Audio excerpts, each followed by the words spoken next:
Pronto, vamos lá. Ah, Sim. Pronto, show. Então, Outra coisa, coloquem aí no chat o nome de vocês e a turma, o nome completo, tá bom? Nome completo do lado turma, não o primeiro nome, depois a turma, não. Coloca o nome do lado, segundo H, sei lá, enfim, só para deixar logo registrado, para fazer a frequência depois. Tá certo? Isso mesmo. Vamos lá, começar. Pessoal, na última aula nós falamos sobre essa imagem aí que vocês estão vendo, né? E aí vocês me relataram que eu pedi para vocês descreverem essa imagem, vocês me disseram, professor, é uma indústria automobilística, ela é típica da segunda revolução industrial, tinha a ideia lá dos motores a combustão e a fonte de combustível, que era o petróleo, você lembra? Foi tudo que nós falamos na aula passada. E também nós falamos até de uma relação de produção aí, no caso, que era o Fordismo, né? Onde os trabalhadores ficavam alinhados nessa linha de montagem que vocês estão vendo aí, né? Típica de uma fábrica, da fábrica do Henry Ford, né? A fábrica da Ford. E cada trabalhador realizava uma etapa específica de trabalho, né, um trabalho repetitivo. Então, essas foram as características gerais que nós falamos na aula passada, tá certo? E também eu fiz a seguinte pergunta, não foi? Eu perguntei lá, eu também falei, eu situei o que era a atividade industrial, né, o que é a indústria, disse que era uma atividade econômica do setor secundário, só para relembrar vocês, e a geografia trabalhava a indústria, porque a indústria vai ser uma atividade econômica responsável por transformações profundas, não só na sociedade, mas no espaço ao redor, né? Ela modifica as relações sociais, tornando-as a um nível mundial, né? Ou seja, fazendo com que essas relações sociais se integrassem a um nível mundial, que é até o próprio processo de globalização, que é fruto da Revolução Industrial. E aí nós vimos, eu perguntei, né, por que a Revolução Industrial é um marco tão importante na história, né? Por que foi uma revolução? Por que não foi só a implantação de indústria? Você lembra que eu falei? Eu disse também que é uma revolução, por quê? Porque é uma transformação profunda na sociedade. E aí eu elenquei os pontos dessa transformação. O primeiro deles é que houve uma mudança produtiva. Isso quer dizer o quê? Agora as mercadorias vão ser produzidas numa escala maior, certo? E também vão se tornar mais acessíveis às pessoas. O segundo ponto é que há um surgimento, né, de novas classes sociais. Então, por exemplo, você tem uma burguesia industrial, né, que são os donos dos meios de produção, e do outro lado vai surgir uma classe de operários, de proletariados, né, aquele que deixava prole, que era justamente para dar continuidade à produção. E esse sujeito, dentro de uma relação de trabalho, ele não vai ser mais um escravizado, um servo, ele vai ser um assalariado, certo? Apesar de que os salários são de subsistência, né, para ele tentar se manter, enfim, e fazer com que sua família trabalhe, mas a gente vai fundar uma nova relação de trabalho, né, que é uma relação de trabalho assalariado, tá bom? Outras mudanças nas relações de trabalho é que a indústria vai determinar que as tarefas sejam mais divididas. Isso significa o quê? Que você vai ter um trabalho mais especializado, em algumas vezes, como é o caso lá do Fordismo, um trabalho alienado, certo? Um trabalho em que o sujeito é alheio ao que está produzindo. Ele não percebe ou não entende todas as etapas da produção, certo? Que tem jornadas de trabalho específicas, né, regulamentadas, como a gente vai ver depois. Outra ideia que nós falamos é a mudança na percepção espaço-tempo. O que é isso, professor? Nós mudamos as relações sociais a ponto de... Nós mudamos as relações sociais a ponto da gente não perceber, certo? Da gente viver em função disso, certo? Viver em função do dinheiro, viver em função de consumo. Então, por exemplo, vocês estão aqui porque vocês vão, enfim, vão se formar, né? Ou seja, vão terminar o ensino médio e vão terminar o ensino médio para trabalhar, alguns até já trabalham, né? E então você já vive em função dessa perspectiva de trabalhar e percebe que todo o teu tempo é cronometrado, porque tem-se a ideia de que você não pode perder tempo, tá bom?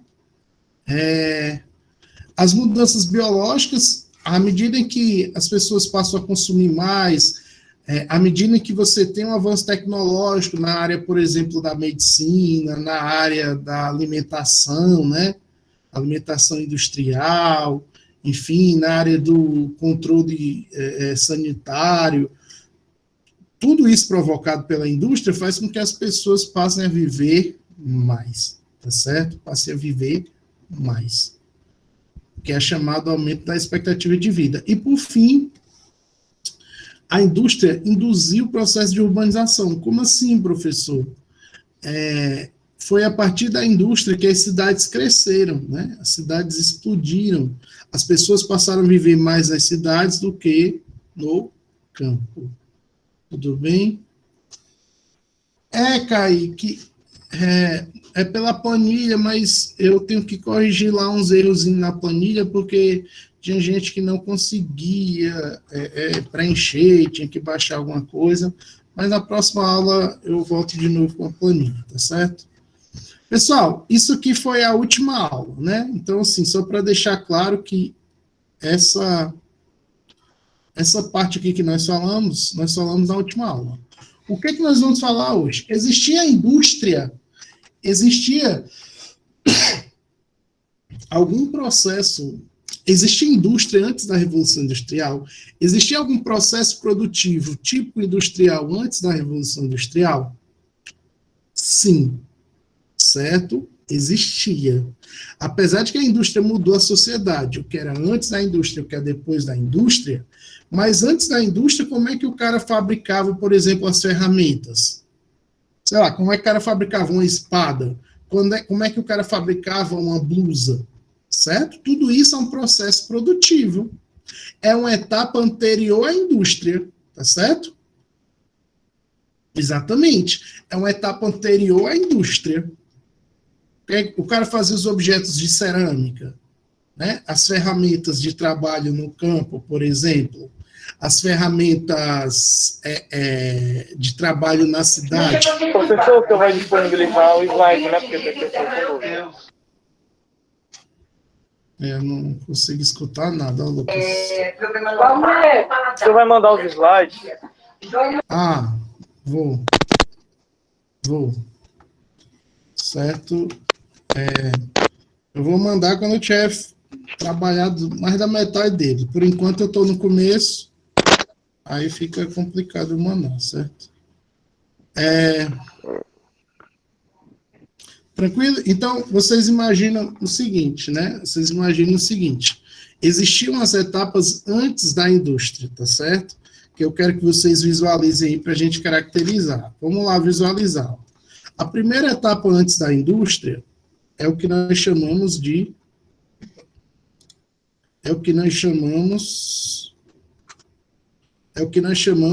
artesanato. O que é o artesanato? O que é o artesão? É o sujeito que trabalha, né? O artífice é o sujeito que trabalha de forma manual. O que é trabalhar de forma manual? É trabalhar sem nenhuma ferramenta, só com a mão mesmo. Trabalhar a mão com ferramenta. O que ele não tinha era o quê? Exatamente, as ferramentas. Ó. Só que não tinha nenhum, tipo, aquela parada de, tipo, com máquina, era tipo, por exemplo, o artesanato basicamente era pano, era jarra, né, era esse tipo de coisa, né? Isso, perfeito, Léo. O artesão trabalhava com as ferramentas, que é a extensão do corpo, mas ele não usava máquinas, né? Não tinha nenhum objeto autônomo lá para ele produzir, tá certo? Então, que vai caracterizar o que nós chamamos de maquinofatura ou a indústria. Então, não usava máquinas. Aí, o outro ponto, o trabalho doméstico, certo? O que é que significa trabalho doméstico? Trabalho doméstico. O que é o trabalho doméstico, pessoal? Caraca, trabalho doméstico. Trabalhar em casa. Exatamente. O trabalho doméstico... Eu tava entre falar em empregada. É o que o senhor tá fazendo agora, né? Isso mesmo. O Lucas falou, né? Empregada doméstica, né? Empregado trabalha na casa, né? O trabalho doméstico do artesanato é o trabalho que é feito em casa, é o que eu estou fazendo agora, né? O pessoal tem até um nome bonito, né? Home office, né? Então, esse trabalho feito em casa caracteriza o trabalho artesanal, tá certo? Outra característica, no trabalho artesanal, o artesão, ele faz tudo, certo? Ele faz desde lá de pegar a matéria-prima, até fazer o acabamento da matéria-prima, construir tudo, até vender a matéria-prima, certo? Então, imagina, por exemplo, o sujeito faz um violão, né? Um instrumento musical qualquer. Então, ele vai pegar desde a matéria-prima, fazer todo o acabamento, escolher e tal, bonitinho, colar, montar, até a parte final, que é vender.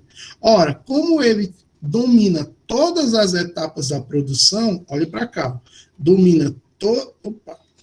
como ele domina todas as etapas da produção, isso faz com que ele produza num ritmo, ou seja, ele gaste mais tempo para produzir e ele produza menos. Dá para entender? Então, o artesanato é caracterizado pela baixa produtividade. Tranquilo até aí? Então, só para deixar claro.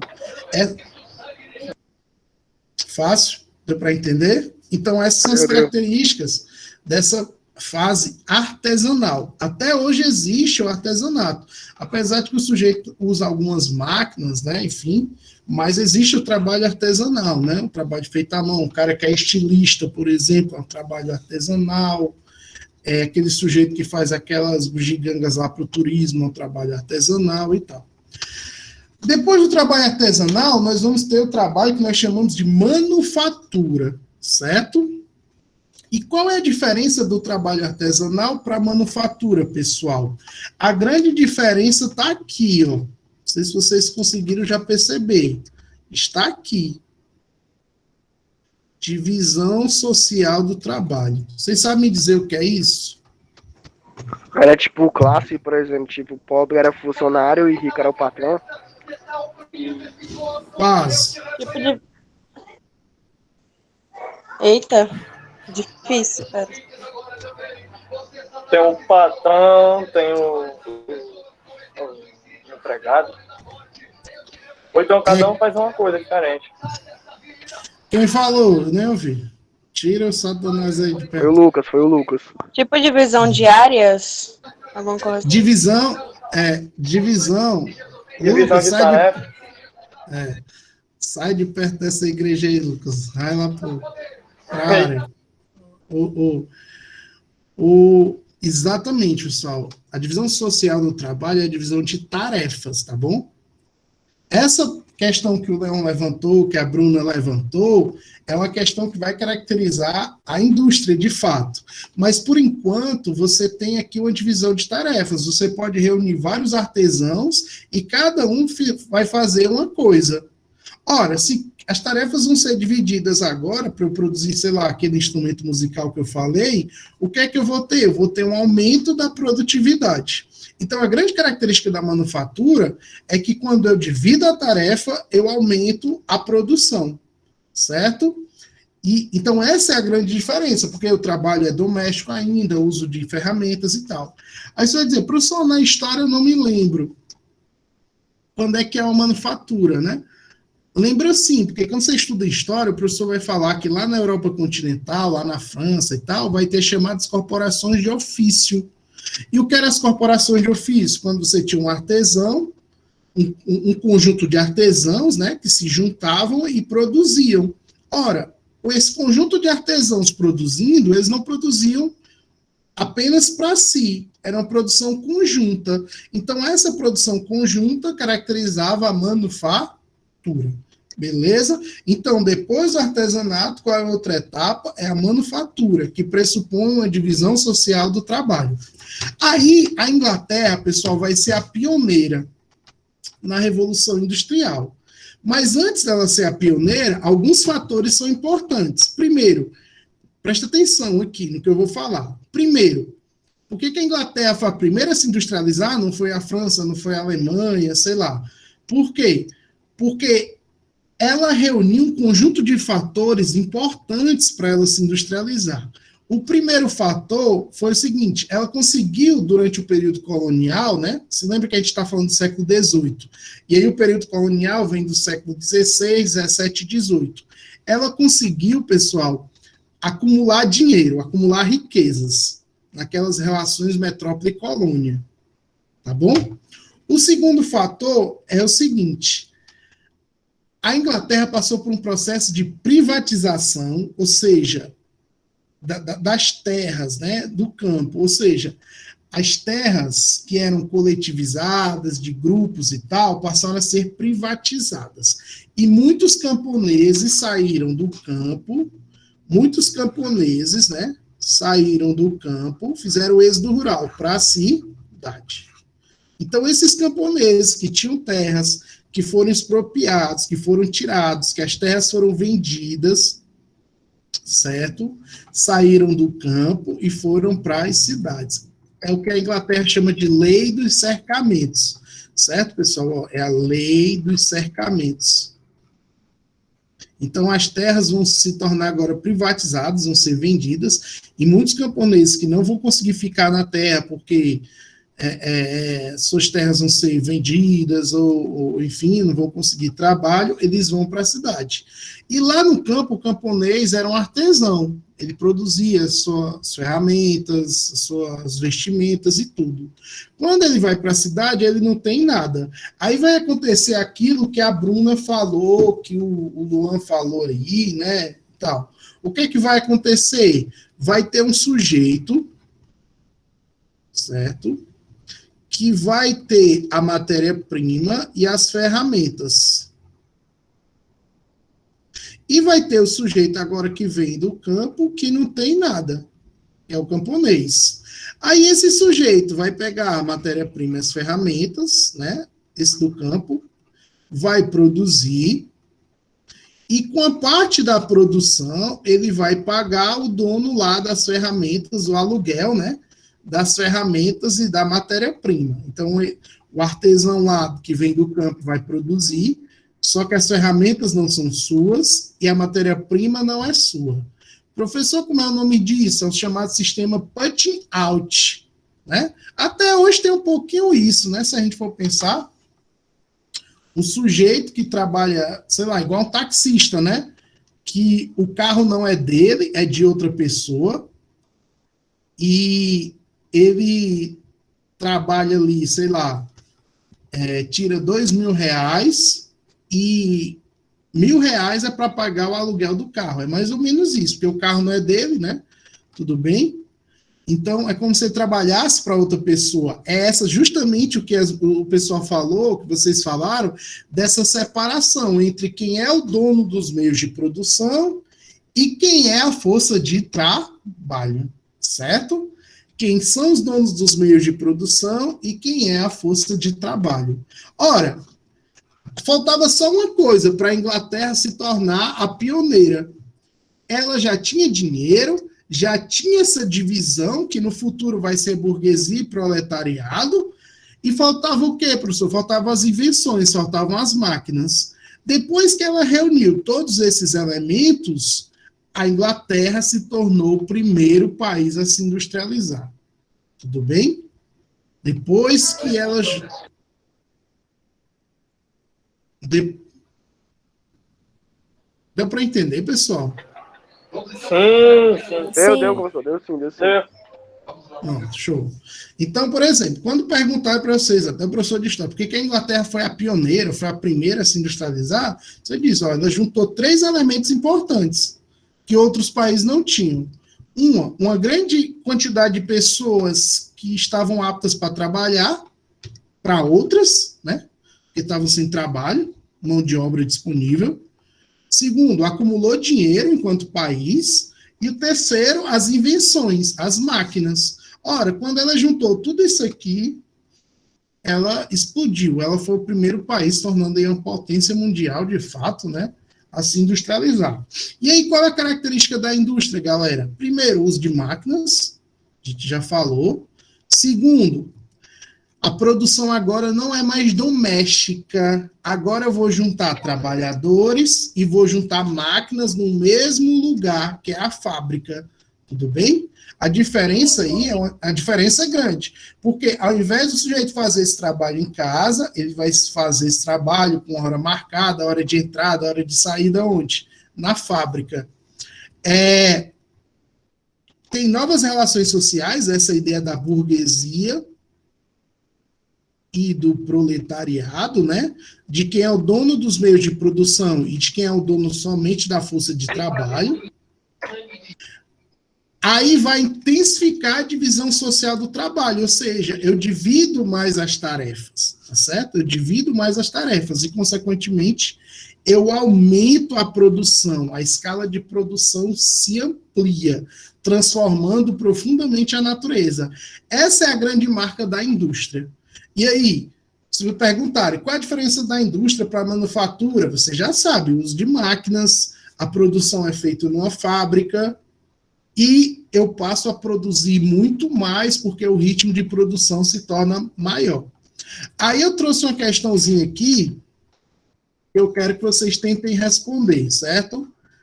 Tá faltando só o comando da pergunta. Tá faltando só o principal, né? Eu acabei colocando aí, esqueci de colocar o principal.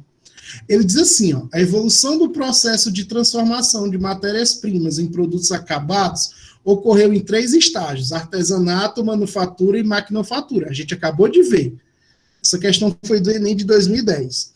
Aí a pergunta era o seguinte: o artesanato se caracteriza pelo quê? Né? O artesanato se caracteriza pelo quê, né? Aí ele pede para você falar do artesanato, tudo bem? Do artesanato. Ele pede isso aqui. Qual dos itens se refere ao artesanato? A, eu vou ler tudinho, vocês vão me dizer aí as respostas.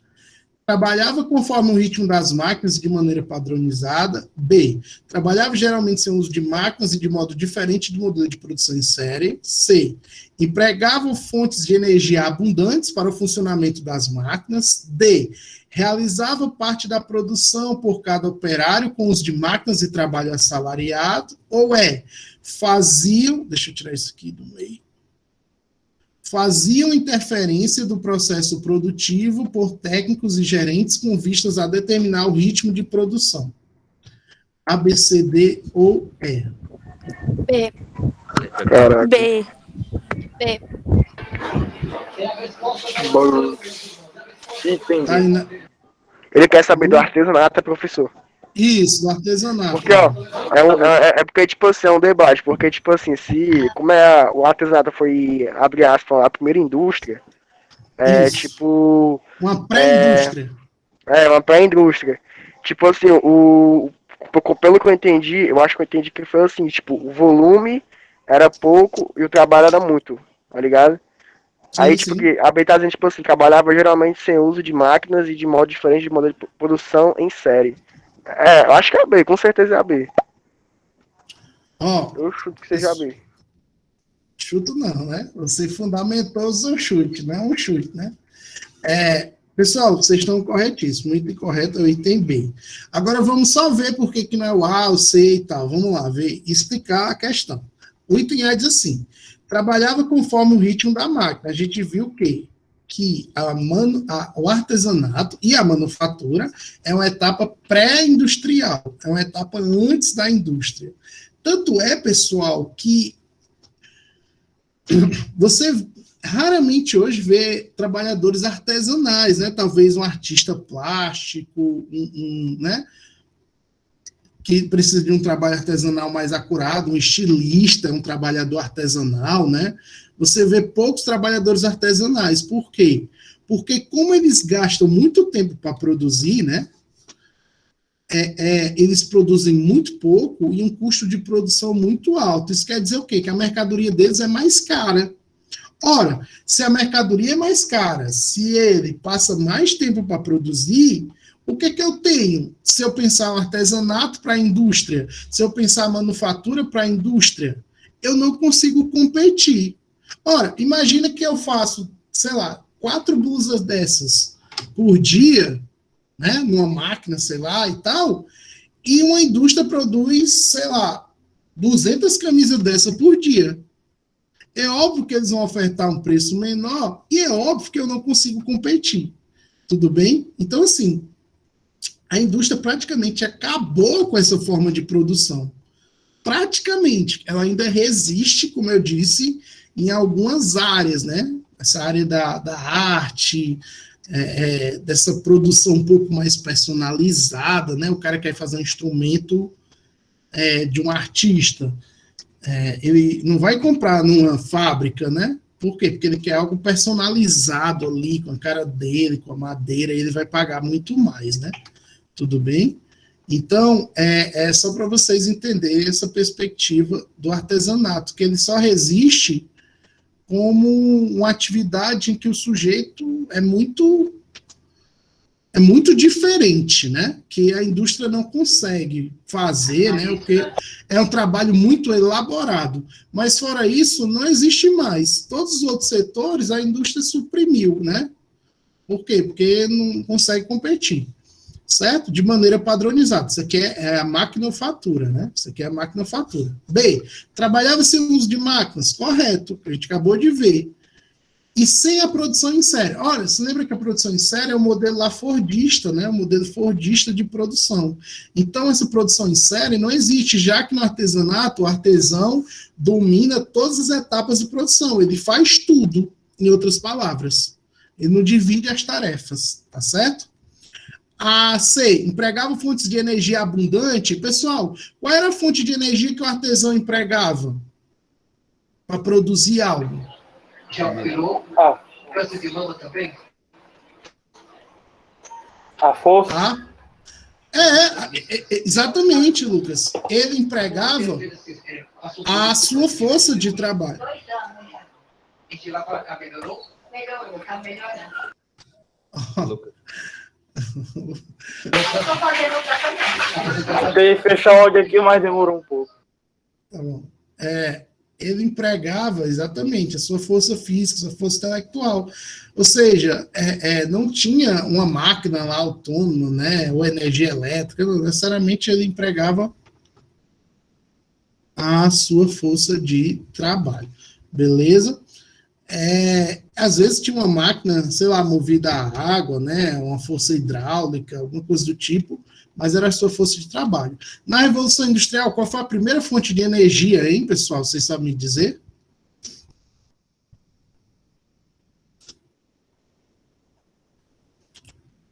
A primeira fonte de energia abundante, né, foi chamado... Gabriel, cadê você? Da primeira revolução industrial foi o carvão, a segunda foi o petróleo. Exatamente, Icaro, perfeito. A primeira revolução industrial, a fonte de energia era o carvão mineral, tá certo? Então, e a segunda revolução industrial, perfeito, é o petróleo, né? Então, essa aí as fontes de energia das revoluções, né? Realizava parte da produção por cada operário, com uso de máquinas de trabalho assalariado, é indústria também, maquinofatura. Pessoal, maquinofatura e indústria é a mesma coisa, tá bom? E fazer interferência do processo produtivo por técnicos e gerentes com vista a determinado tipo de produção. Essa divisão de tarefas, supervisão, coordenação, também é típico da indústria, né? Já que o sujeito vai trabalhar na fábrica e eu preciso supervisionar o trabalho dele. Tá certo? Então, o item correto é o item B. E agora vocês entendem por que é o item B, tá certo? Ok. Show, né? Ó, Yasmin tá aí, né? Yasmin não faz todas as tarefas, mas tem que participar. A Esté também está calada. Vamos lá. A primeira revolução industrial. Agora a gente vai caracterizar as revoluções industriais. Pessoal, eu não sei se eu falei para vocês na última aula o que é uma revolução industrial. Uma revolução industrial é um grande salto tecnológico, né? O que é que vai caracterizar a primeira, a segunda, a terceira revolução industrial? Não só as mudanças, mas essas mudanças provocadas por essas inovações tecnológicas, tá certo? Então, por exemplo, a própria máquina, ela foi a primeira mudança tecnológica, tudo bem? Então, a máquina de PA, por exemplo, a máquina a vapor, são as grandes mudanças tecnológicas. Então, vamos pontuar aqui as características da primeira revolução industrial. Ela vai acontecer onde? Ela vai acontecer na Inglaterra, no século XVIII, aqui, ó, pessoal, século XVIII, 1780, né, 17 mais 1, e vai aí até o século XIX, ó, 18 mais 1, né, século XIX, aí, para quem não sabe contar os séculos. Tá bom? A fonte de energia, o carvão mineral. A Inglaterra era um local de fontes de energia abundantes, tá certo? Então, é interessante que as indústrias inglesas se localizavam nessa época próximo às fontes de matéria-prima. Hoje, pessoal, as indústrias necessariamente não precisam se localizar próximo às fontes de matéria-prima, tá bom? Tá certo? Então, é só para deixar isso claro. Aí, quais são as indústrias? A indústria têxtil. Esté, tá aí? Agora eu vou perguntar. Tô aqui. O que é a indústria têxtil? Indústria de tecidos. Professor, eu Exatamente. não sei. Eu acho que é uma indústria onde as pessoas trabalhavam dentro. Tudo bem. Ó, têxtil, né? A têxtil é a indústria de tecidos, de roupa, né? Olha, por que essa é a primeira indústria? Dá para entender, né? Porque é um bem básico, né? Um bem de consumo básico. Então, você, ao invés de produzir agora à mão ou ali manualmente, você passa a produzir mais rápido, tá bom? Então, a indústria têxtil é uma indústria de tecido. Tem até um aqui na expedicionária, né, que é a Têxtil Bezerra de Menezes, né, não sei se vocês já viram, passando ali a expedicionários ali perto de Itaperi, né, é a Têxtil Bezerra de Menezes, uma fábrica grande, né, então é uma indústria de tecidos, né, então produz lá as malhas lá de algodão e tal, né. A carbonífera é o quê? A carbonífera é a de Acho que é bem carvão, óbvio, né? Que seja carro. É bem óbvio que seja carvão, né, cara? Exatamente. Extração de carvão mineral, perfeito. A siderúrgica, cadê quem é que tá aí? Siderúrgica, caraca, mano. Tá na ponta da minha língua. Não sei se cadê você? é máquina, é tipo isso, máquina, esse tipo de coisa? Não. Ou é metal, essas paradas assim? Ei, professor, é metal ou é o quê? Vamos lá, deixa eu perguntar aqui. Gabriel Alves, cadê você? Tá aqui não. Vou fazer um sorteio. Ou Gabriela? A Larissa respondeu. Perfeito, Larissa. Ó, exatamente. Ligas, então, ligas metálicas. Exatamente. Eu falei metal e o professor nem falou que eu cheguei perto, mano. Passou perto. São as ligas metálicas, né? Qual a diferença da metalúrgica para a siderúrgica, né? Você já ouviu falar na metalúrgica, né? Às vezes tem perto da sua casa uma metalúrgica. Já. A metalúrgica, ela trabalha, né? Claro que ali é uma indústria quase artesanal que tem ali perto da sua casa, né? É quase um artesão, cara, sei lá, faz um portão, né, e tal. Porque um metalúrgico, ele vai trabalhar com aço e com ferro, basicamente. E a siderúrgica trabalha com as ligas metálicas, no geral. Tudo bem? Não só com aço e ferro, tudo bem? Então é só para deixar claro que a siderúrgica é mais ampla, né? Em outras palavras. E, pessoal, se eu pensar o que a carbonífera produz, né? Que é o carvão mineral, extração lá e tal, carvão mineral. E o que a siderúrgica produz, que são as ligas metálicas, Essas indústrias são o quê? São chamadas indústrias de base. Por que elas são indústrias de base? Porque o que elas produzem servem para outras indústrias. Elas não produzem para a gente, necessariamente. O que elas produzem não é para o consumidor, nós, né? O que elas produzem é para alimentar outras indústrias. Dá para entender? Sim ou não? Sim. Tipo, a siderúrgica ajuda a naval. Isso, perfeito, exemplo perfeito, exatamente. A siderúrgica ajuda a naval, né? A carbonífera também.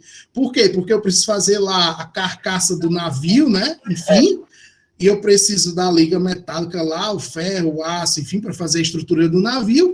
E a carbonífera eu preciso para alimentar o navio, né? Que é o navio a vapor, no caso, né? Alimentar se o navio for um navio a vapor, como o Titanic, por exemplo, né? Eu não sei se vocês se lembram lá a parte que o Jack desenhou a Rose, né? Só daquele jeito, com a pedra lá, com mineral, né? E aí o Jack lá desenhou a Rose, aí chegou um capanga lá e começou a perseguir eles, e eles saíram lá correndo e tal. Aí eles entram lá na sala de máquinas, não sei se vocês se lembram, né? Aí eles estão lá correndo e tal. Quando eles entram lá na sala de máquinas, o que é que o pessoal tá fazendo? Tá pegando carvão mineral e alimentando as caldeiras. Vocês viram essa parte? Né? Sim. Tudo bem? Ninguém tava nem prestando atenção, né? Eles entraram lá naquele... Mas isso aí é o que? É uma cena de algum filme, de um vídeo? É, o Titanic. Ah, certo. 3 horas o de filme. Titanic. Ei, mas eu assisti uma vez pra nunca mais. Por quê, cara? Um filme tão bom. Eu assisti aquele filme no cinema, pessoal, Porque, 1995. é que o professor, mano, tem que te parar pra perceber, porque, tipo assim, esse tipo de filme, posso mais perceber, prestar mais atenção, o filme não falou nem do barco em si, só falou só de duas pessoas que se amaram e morreram. Aliás, eu não tenho nem graça de assistir, mas fosse um filme que falasse só do barco, Cara, e as duas pessoas que se amaram fosse só uma parte, aí seria até da hora, eu assisti muito vezes. Arquitetura do barco. Eu acho assim, eu assisti aquele filme no cinema, era 1998, se eu não me engano. Acho que vocês não eram nem nascidos, né? Não sei. Acho que não, vocês são bem novos, né? E naquele tempo não tinha esse negócio de classificação, né? Essas coisas de classificação de idade, né? E tal. A galera entrava no cinema mesmo para assistir, dependendo da idade. Eu não me lembro quantos anos eu tinha. Eu acho que eu tinha uns 15, não me lembro. Mas, enfim, resumo da história. Eu fiquei encantado pelo filme e tal, assisti depois outras vezes na televisão, né? Fiquei encantado pela Rose, obviamente, né? Não pelo Jack. E aí eu trago essa relação, porque você pode ver outros elementos do filme, né? Tudo bem, você pode assistir claro, a história é bonitinha, né? Do barco e tal, mas tem muitos elementos interessantes. O Titanic, o navio, ele é um avanço tecnológico, né? Por quê? Porque ele ia fazer aquela travessia em dias. Aquela travessia Inglaterra-Nova York, né? Inglaterra e Estados Unidos, né? Em outras palavras, em dias. Então, ele já era uma revolução industrial. Ele era uma revolução do meio de transporte. Então, você imagina um navio fazendo um percurso de meses em dias, né? Numa velocidade muito alta. E você transportava não só pessoas mais rápido, mas você transportaria mercadorias mais rápido. Tudo bem? Outra coisa, né, que ele vai trabalhar no filme, a ideia das classes sociais. Então, eles fizeram um navio com toda essa estratificação de classes sociais, né? E, por último, sei lá, você pode pegar outros elementos, né? Por onde eles passam ali, que era uma rota de icebergs, que se desprendem ali do Ártico, né? E que o capitão do navio e os engenheiros ignoraram, acabaram achando que, não, o barco é muito forte, né? Não, professor, mas tipo assim, quando eu acho esse filme, né, eu fiquei muito na dúvida, porque, tipo assim, como é que um navio daquele tamanho, tá ligado? Tipo, se partiu no meio do carro de um iceberg, tipo, se tu for ver, mas pegasse sei lá, se ele batesse no iceberg, era pra quebrar o iceberg, não quebrar o navio, porque o navio ali era imenso. E era feito de um material extremamente pesado e forte, não tinha Sim, como sim. Porque explicar. ele fez um meio muito frágil, por isso. Na verdade, foi assim, o navio era como se fosse uma espécie de gamela de gelo, né? Quando ele quebrou e começou a entrar água num eles chamam, tipo, nas comportas lá dele, a ideia era que ele, mesmo assim, você fechasse as comportas dele e ele conseguisse flutuar, né? Só que não fizeram isso, né? Foram negligentes em relação a isso. E aí foi entrando água no navio e o navio foi afundando, né? Então, independente do tamanho do navio, ele não é um submarino, né? Independente do tamanho do navio, se entrou água e não tem nenhum mecanismo para mantê-lo em pé, apesar dele ser grande, ele foi lá e se partiu pelo próprio peso dele, né? Então, além do impacto foi muito forte, porque o que a gente acha que é um iceberg, né? O iceberg é um grande bloco de gelo. E, por exemplo, você vê o bloco de gelo na superfície, você vê ele de um tamanho, mas lá embaixo é outra coisa. ele é 2 vezes maior do que o tamanho dele em cima, né? Então, assim, também tem essa questão. E como eles estavam muito velozes, né, eles acabaram não conseguindo desviar desse... Tem vários documentários falando, é bem interessante, né? Tem até um filme do Titanic que fala mais do barco, né? Que é o primeiro, que é uma versão antiga que eles fizeram. Mas, só para encerrar esse assunto aqui, mas até eu assisto de vez em quando umas teorias, né, do barco, né?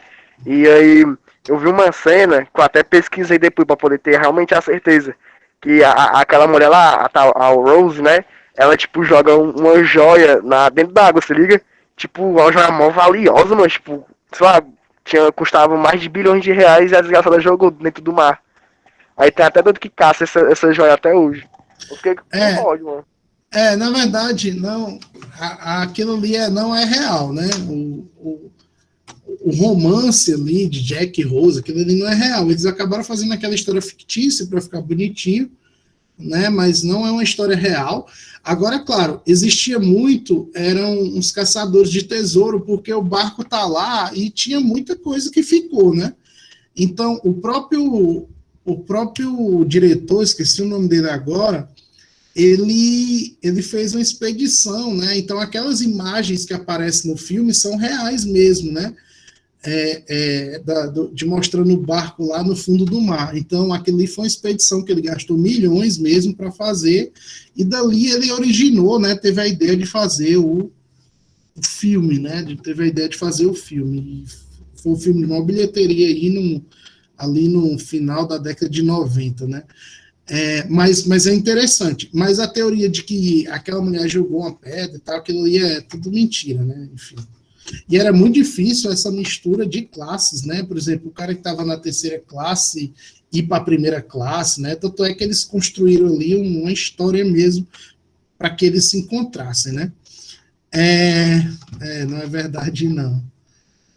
Mas vamos lá, pessoal. Então, o que eu estava falando do Titanic? O Titanic é um navio a vapor, tá bom? Então, quando eles passam lá, eles passam lá só para falar disso, tá bom? Ele era movido a tipo, como é que era? Tipo minério, não era carvão. O carvão mineral, exatamente.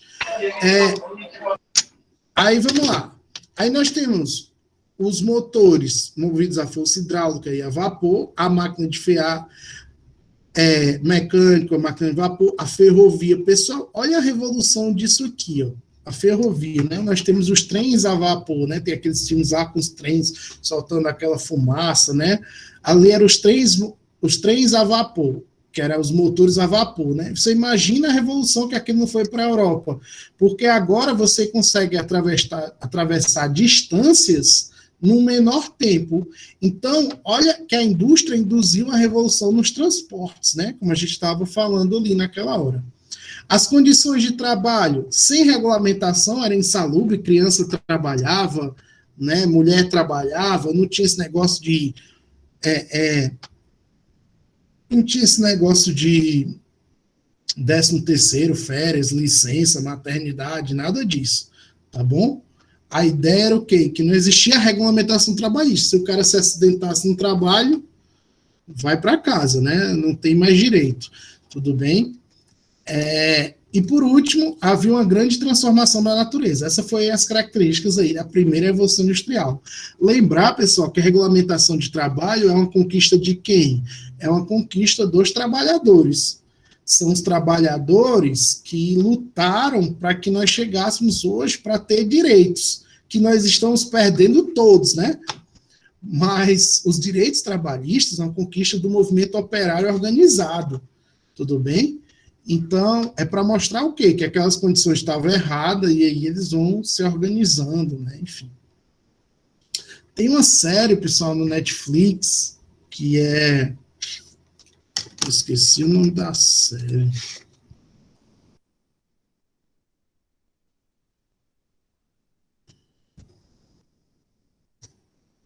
É sobre futebol. Ah, pronto, lembrei.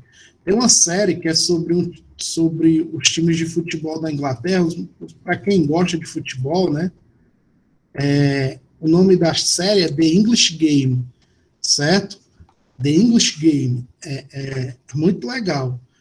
Se vocês quiserem assistir, porque ele não fala só dos times da Inglaterra ali no século XIX, mas ele fala também dessa relação, porque existiam os times dos industriais nas cidades, né? Os times na Inglaterra representam as cidades, como aqui, né, no caso. Só que lá, muitos times foram criados, o futebol nasceu lá, né? Os times foram criados por muitos industriais. Inclusive, quem jogava no time, muitos não eram jogadores profissionais, eram operários das fábricas. Então, existia esse conflito, né? Entre você ser operário da fábrica e luta pelos seus direitos. Então, eles fazem várias reuniões lá para tirar os direitos dos trabalhadores e a questão do futebol lá na Inglaterra. O nome eu vou até colocar aqui no chat, né? The English Game.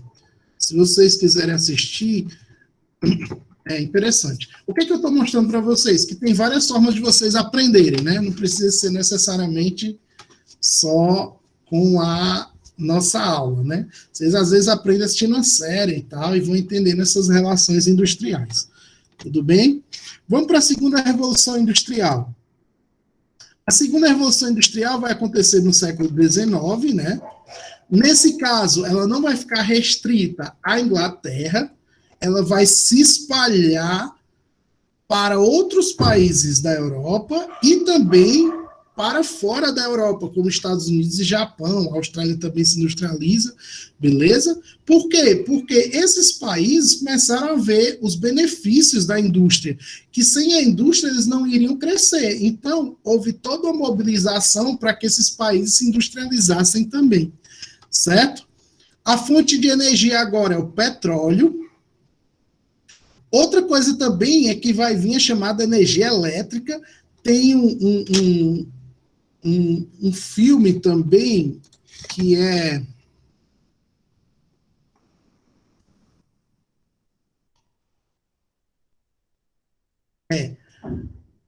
tem um filme também, eu não sei onde é que vocês encontram, e é chamado A Batalha das Correntes. Que ele vai falar de dois inventores aí do século XIX, né? Que tudo bem, Ícaro. São dois inventores do século XIX, que é o Nikola Tesla e o Thomas Edison, porque eles ficam disputando a questão sobre o tipo de corrente série, corrente alternada e tal. E eles foram responsáveis por eletrificar as cidades, certo? Então, se hoje nós temos luz, se tudo isso aqui está sendo possível, foi por causa desses inventores, tá bom? Então, a eletricidade é fruto da segunda revolução industrial, tudo bem? Assim como os avanços, né, tecnológicos provocados pelo petróleo como fonte de combustível. Aí nós vamos ter o quê? As indústrias automobilística, a indústria eletroeletrônica e a indústria petroquímica. Petroquímica é de quê, professor? De refino do petróleo, certo? Tudo bem? A petroquímica é de refino do petróleo. Aí agora eu quero que vocês imaginem o seguinte. Agora eu quero que vocês imaginem o seguinte. A gente está quase finalizando a aula, tá bom? Eu quero que vocês imaginem o seguinte. A Europa está se industrializando de modo geral, certo? Então, ele produz muitas mercadorias, mas vai começar a faltar o quê? Aumentando essa produção, vai começar a faltar o quê? Funcionário. Falta demanda. Matéria. Vai faltar, demanda. exatamente, responderam. Vai começar a faltar matéria-prima e vai começar a faltar demanda, mercado consumidor, certo? Ou seja, como você vai estar saturado de mercadorias na Europa, vai faltar matéria-prima, a Europa já não tem tantas matérias-primas, e vai faltar mercado consumidor. Não vai faltar tanta mão de obra. Por quê? Porque a população começou a crescer à medida que o país se industrializava. Agora eu quero que vocês pensem o seguinte: onde é que esses países vão buscar essas fontes de matéria-prima e mercado consumidor? Eles vão buscar em outros países. Professor, a Inglaterra podia buscar lá na Alemanha, lá na França? Não, porque esses países estão no mesmo nível, estão no mesmo nível tecnológico que eles, tá certo? Estão no mesmo... Ia gerar o quê? Ia gerar um conflito, ia gerar uma guerra. Então, Exatamente. E, isso. tipo assim, peraí, professor, mas peraí, só interromper rapidinho. É porque, tipo assim, como a Europa não podia ir buscar na Alemanha e em outros países que eram totalmente subdesenvolvidos, não era nesse sentido, porque tinha países que não era burro, né? Não ia dar meu material de graça pros caras lá e não se receber nada em troca. Aí, tipo, eles começaram a invadir outros países que eram pequenos, que não tinham uma indústria assim boa, né? E começava a roubar a matéria-prima e era isso. Aí surgiu a guerra. Isso, Leão. Vamos lá, vamos só tentar sistematizar o que você falou. Imagina isso. Então eu vou buscar em outras áreas, né? Em outras áreas mais subdesenvolvidas, em nações que já foram até colônias em outro momento, certo? Seja na África, seja na Ásia. É uma nova etapa que nós vamos chamar de neocolonialismo. Só, pessoal, que não adianta você chegar de uma vez, tudo bem? Não adianta você chegar de uma vez lá para pegar e tal, não. Você tem que ter uma ideologia por trás para dizer o seguinte: olha, a gente está chegando aqui, mas é com esse objetivo, né? Talvez nem fosse. E aí, por que eles fizeram? Tem duas ideologias, que é o fardo do homem branco em inglês, né? E o darwinismo social, que é a perspectiva de quê? Que a gente era uma nação mais forte e que estava tentando desenvolver uma nação mais fraca, certo? Olha que essa ideologia é meio forte, né? A gente é uma nação mais forte e que está tentando levar o progresso, a civilização, para uma população mais fraca. E aí há esse novo processo de dominação territorial, de dominação das estruturas, né? Um novo processo de colonização baseado onde? Baseado na busca de matérias-primas e mercado consumidor, baseado nos interesses da indústria, beleza? Se antigamente a colonização era voltada para a retirada de matérias-primas e comercializar essas matérias-primas, como foi o caso do Brasil, né? Cana-de-açúcar, café e tal. A do século XIX é para buscar matéria-prima e mercado consumidor para sustentar as indústrias. Beleza? Dá para entender isso, pessoal? Sim. E aí vão surgir várias possessões, né, que vão ser divididas lá na Conferência de Berlim, em 1875, que eu vou pegar o território africano e asiático e vou dividir entre as nações europeias. Aí essa parte eu já me liguei, nessa parte já. Show. Aí vão vir os conflitos. Por quê? Porque a Alemanha se industrializa tardiamente, a Itália se industrializa tardiamente, e quando elas forem buscar o seu pedaço na pizza, né, tipo assim, rapaz, eu também quero, né, expandir. Os territórios já estão dominados.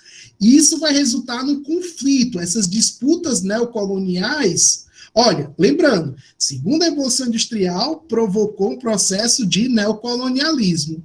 E as disputas neocoloniais, as disputas por território, levaram a que acontecimento na história? No início do século XX? Primeira Guerra Mundial. Primeira Guerra Mundial. Exatamente, Foi o que foi perfeito. citado anteriormente.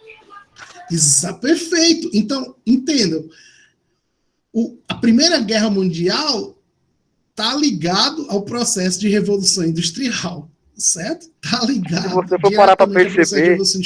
É porque a galera só estuda assim, foi lá a morte do Francisco Ferdinando e tal. Não, existe uma disputa colonial. Exatamente. Existe uma disputa por territórios. Tipo, se você for parar para perceber, tipo, a evolução industrial, tipo, teve muitos, como é que eu posso dizer, muitos avanços, né? Mas também causou muita desequilíbrio no mundo e quase fez o mundo aí a destruição, né? Perfeito, perfeito. Até porque vai se desenvolver, é bom lembrar, perfeito, Leon, sua colocação. Até porque vai se desenvolver uma indústria bélica, tá certo? Tem um filme, eu adoro os filmes e tento sempre relacionar com aquilo que a gente está estudando, né? Para que vocês não vejam geografia só nos livros, né? Tem um filme que é Sherlock Holmes, que é o 2. Eu não sei se chama O Jogo das Sombras, eu não me lembro se o 2 é o Jogo das Sombras. Não me lembro. Tem o 1 e tem o 2, que ele vai enfrentar o Moriarty, né? O Sherlock Holmes, quem faz até o cara do Homem de Ferro, né? Tony Stark. Também. Doutor Estranho também, na série. Não Tony Stark, não Tony Stark. É o mesmo ator, né? Então ele que faz o Sherlock Holmes. Pronto, Gabriel, assiste o 2, cara. O 2 é legal, porque Robert eu vou Downey dar um Jr. spoiler aqui. Isso mesmo, esse é o Robert Downey Jr. Então, no 2, assista o 1 primeiro, né? Porque senão sem o 1 você não entende o 2, né? Aí o 2 é interessante por quê? Porque ele vai falar de toda a trama lá do Moriarty, né?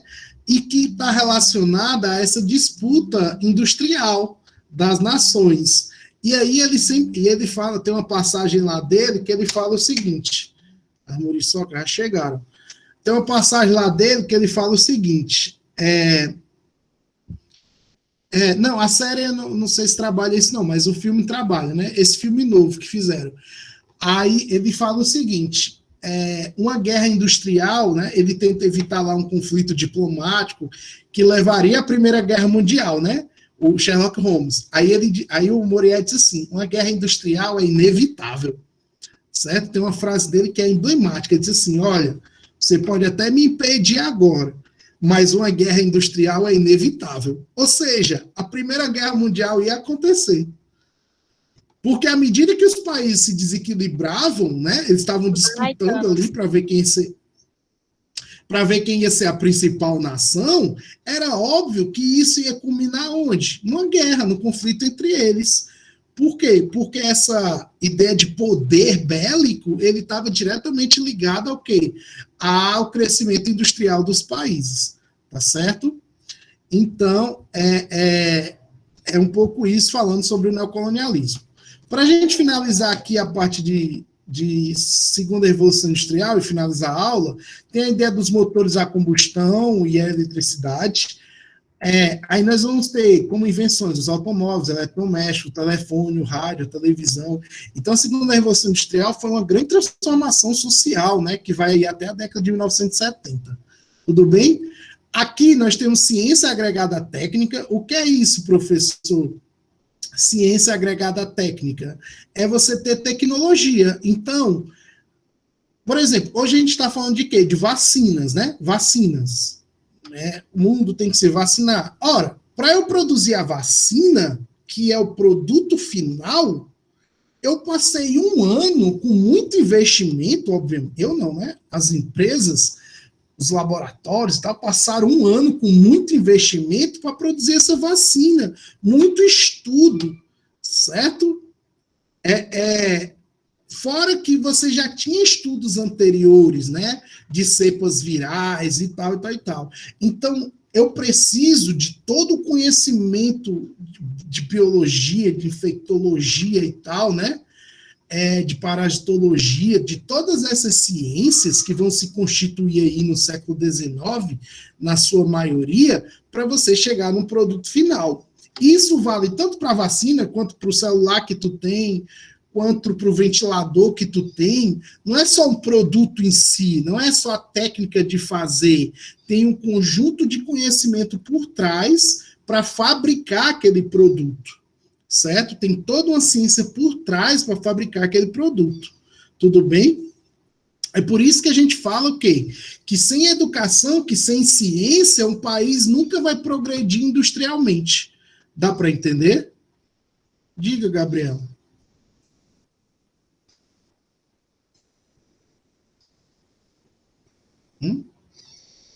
Tudo bem?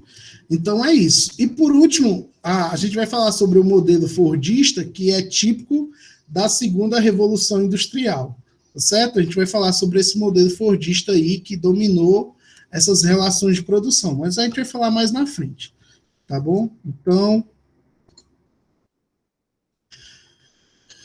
pronto. Então é isso, pessoal. Espero que vocês tenham entendido a aula de hoje, né? Então, hoje a gente falou sobre as etapas da indústria, nós falamos sobre as duas revoluções industriais, nós vamos falar ainda da terceira, e vai ter mais coisas, nós vamos falar de fatores locacionais, nós vamos falar de associações industriais, e nós vamos falar de Fordismo e Toyotismo, né, para a gente finalizar esse capítulo aí, muito provavelmente eu vou postar no YouTube da escola, e vou mandar o link para vocês, tá bom?